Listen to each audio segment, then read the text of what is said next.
ভাবুন তো, আপনার সন্তান কি সত্যি বোকা, নাকি এমন কিছু ভুল হচ্ছে যা তার মেধাকে প্রকাশ পেতে দিচ্ছে না। অনেক মা বাবা তাড়াহুড়ো করে সন্তানকে বোকা বলে দেন, কিন্তু জানেন কি, কিছু নির্দিষ্ট লক্ষণ আছে যেগুলো দেখলে বোঝা যায় শিশুটি শেখার ক্ষেত্রে পিছিয়ে পড়ছে বা তার মধ্যে আত্মবিশ্বাসের অভাব তৈরি হয়েছে।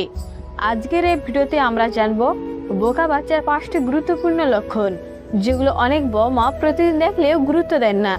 এই লক্ষণগুলো যদি আপনার সন্তানের মধ্যেও থাকে, তাহলে এখনই সতর্ক হওয়ার সময়, কারণ ছোট্ট একটি ভুল ভবিষ্যতে বড় সমস্যার কারণ হতে পারে। ভিডিও শেষ পর্যন্ত অবশ্যই দেখবেন, কারণ শেষের দিকে আমি এমন একটি বিষয় বলবো যা জানার পর আপনি হয়তো আপনার সন্তানকে নতুন চোখে দেখতে শুরু করবেন। আর হতে পারে যাকে আপনি বোকা ভাবছেন সেই সন্তানই ভবিষ্যতে সবচেয়ে বড় সাফল্য অর্জন করবে। তাহলে চলুন শুরু করা যাক বোকা বাচ্চার 5টি লক্ষণ নিয়ে আমাদের আজকের বিশেষ আলোচনা। উপায় 1, সন্তানের সঙ্গে প্রতিদিন অন্তত 15 মিনিট মন খুলে কথা বলুন। অনেক সময় যেসব শিশুকে আমরা বোকা মনে করি তারা আসলে বোকা নয়। তাদের সবচেয়ে বড় সমস্যা হলো তারা নিজের মনের কথা প্রকাশ করতে পারে না, কেউ তাদের কথা মন দিয়ে শোনে না, তাই ধীরে ধীরে তারা চুপচাপ হয়ে যায়, পড়াশোনায় ভুল করে, প্রশ্নের উত্তর দিতে ভয় পায় এবং নতুন কিছু শেখার আগ্রহ কমে যায়। একজন শিশুর মস্তিষ্কের বিকাশ শুধু বই পড়ে হয় না, তার চিন্তা, অনুভূতি এবং কৌতূহল প্রকাশ করার সুযোগও দরকার হয়।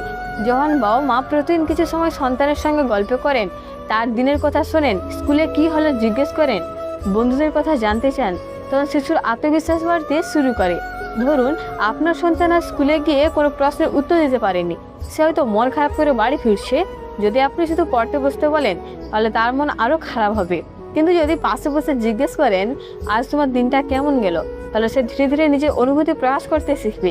প্রথম কয়েকদিন হয়তো সে খুব বেশি মিথ্যা কথা বলবে না, এক শব্দ উত্তর দেবে, কিন্তু আপনি ধৈর্য ধরুন, প্রতিদিন একইভাবে সময় দিন, দেখবেন একসময় সে নিজে থেকেই গল্প শুরু করবে, নিজের সমস্যা, স্বপ্ন, ভয় এবং আনন্দের কথা আপনাকে বলতে শুরু করবে।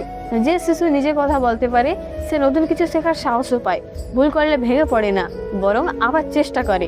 আর এই অভ্যাসই তাকে ধীরে ধীরে বুদ্ধিমান ও আত্মবিশ্বাসী মানুষ হিসেবে গড়ে তোলে। তাই আজ থেকে একটি ছোট নিয়ম তৈরি করুন, প্রতিদিন অন্তত 15 মিনিট মোবাইল দূরে রেখে শুধু সন্তানের সঙ্গে সময় কাটান। কোনো বকা নয়, কোনো চাপ নয়, শুধু মন দিয়ে তার কথা শুনুন। এই ছোট অভ্যাসই তার জীবনে বড় পরিবর্তন আনতে পারে। কিন্তু এটাই শেষ নয়, অনেক বাবা মা এই কাজটি করলেও আরেকটি বড় ভুল করেন, যার কারণে সন্তানের উন্নতি থেমে যায়। সে ভুল এড়াতে পরের উপায়টি অবশ্যই জানুন। উপায় 2, সন্তানের ভুলকে নিয়ে হাসাহাসি নয়, উৎসাহ দিন। অনেক বাবা মা না বুঝে এমন একটু ভুল করেন যা সন্তানের আত্মবিশ্বাস ধীরে ধীরে নষ্ট করে দেয়।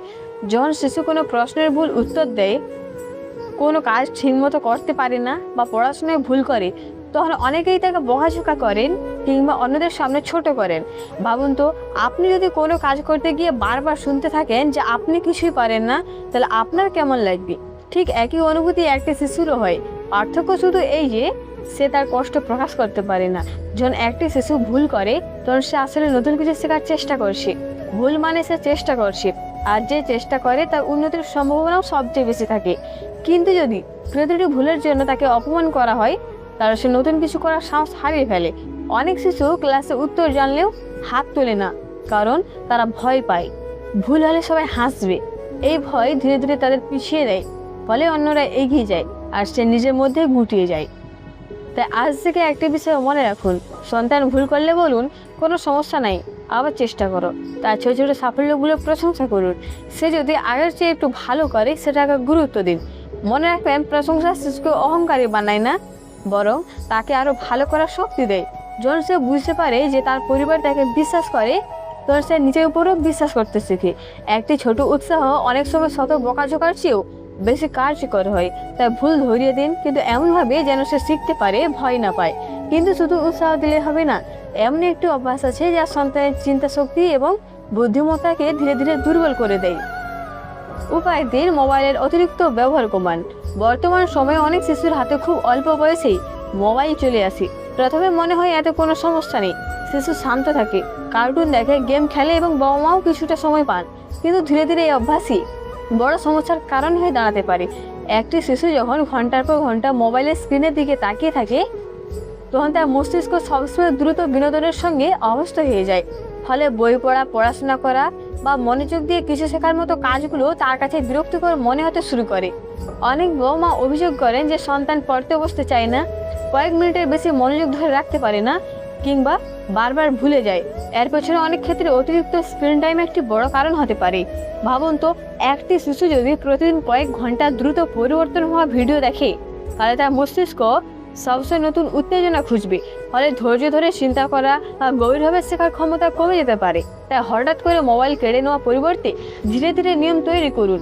নির্দিষ্ট সময়ে মোবাইল ব্যবহার করতে দিন, বাকি সময় গল্পের বই, ছবি আঁকা, খেলাধুলা বা পরিবারের সঙ্গে সময় কাটানোর অভ্যাস গড়ে তুলুন।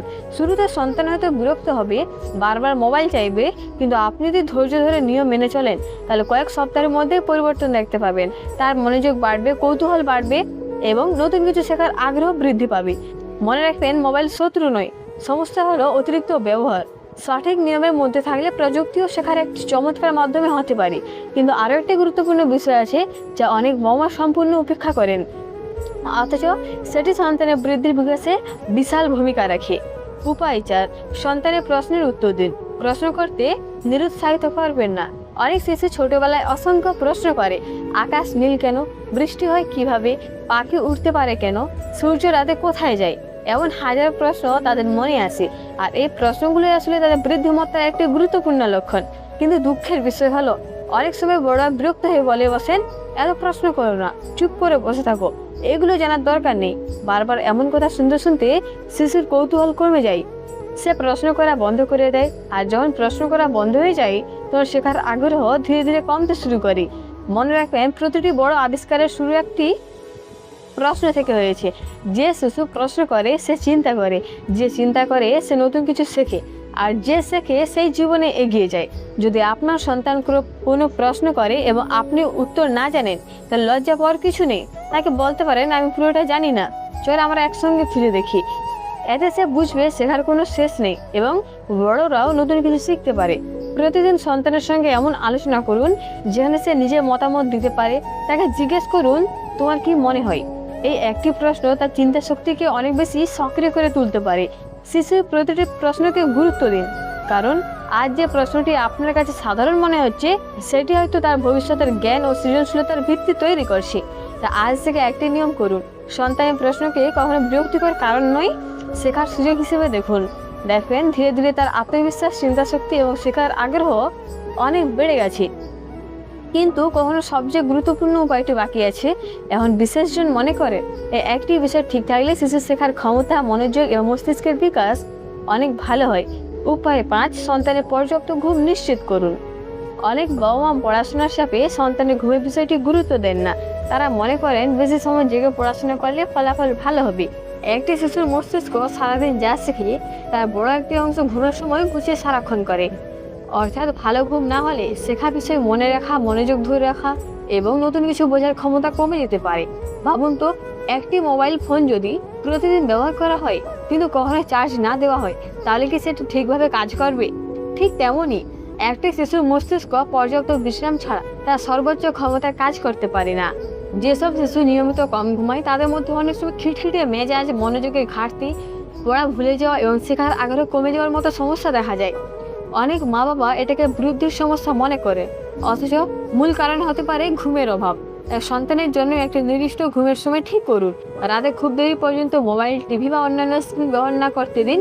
ঘুমানোর আগে শান্ত পরিবেশ তৈরি করুন। চাইলে গল্পের বই পড়ে শোনাতে পারেন বা কিছু সময় পরিবারের সঙ্গে গল্প করতে পারেন। ভালো ঘুম শুধু শরীরকে বিশ্রাম দেয় না, এটি মস্তিষ্কেও নতুন দিনের জন্য প্রস্তুত করে। ফলে শিশু আরও মনোযোগী হয়, দ্রুত শেখে এবং নিজের ক্ষমতা প্রকাশ করতে পারে। এখন একটি গুরুত্বপূর্ণ কথা, কোনো শিশুই জন্মগতভাবে বোকা নয়। প্রতিটি শিশু শেখার গতি, আগ্রহ এবং প্রতিভা আলাদা। কারো একটু বেশি সময় লাগে, কারো কম। তার সন্তানের সঙ্গে অন্য কারোর তুলনা করবেন না। তাকে সময় দিন, উৎসাহ দিন এবং পাশে থাকুন। আপনি যদি আজকের 5টি উপায় নিয়মিত অনুসরণ করেন, তাহলে ধীরে ধীরে সন্তানের মধ্যে ইতিবাচক পরিবর্তন দেখতে পাবেন। হয়তো আজ যাকে আপনি দুর্বল ভাবছেন, আগামী দিনে সেই সন্তানই আপনাকে গর্বিত করবে। বন্ধুরা, আজ আমরা বোকা বাচ্চার 5টি লক্ষণ এবং সেই সমস্যা দূর করার 5টি কার্যকর উপায় সম্পর্কে বিস্তারিত জানলাম। কিন্তু ভিডিও শেষ করার আগে একটি খুব গুরুত্বপূর্ণ কথা বলতে চাই। কোনো সন্তানই জন্মগতভাবে বোকা নয়। প্রতিটি শিশুর ভেতরে অসীম সম্ভাবনা লুকিয়ে থাকে।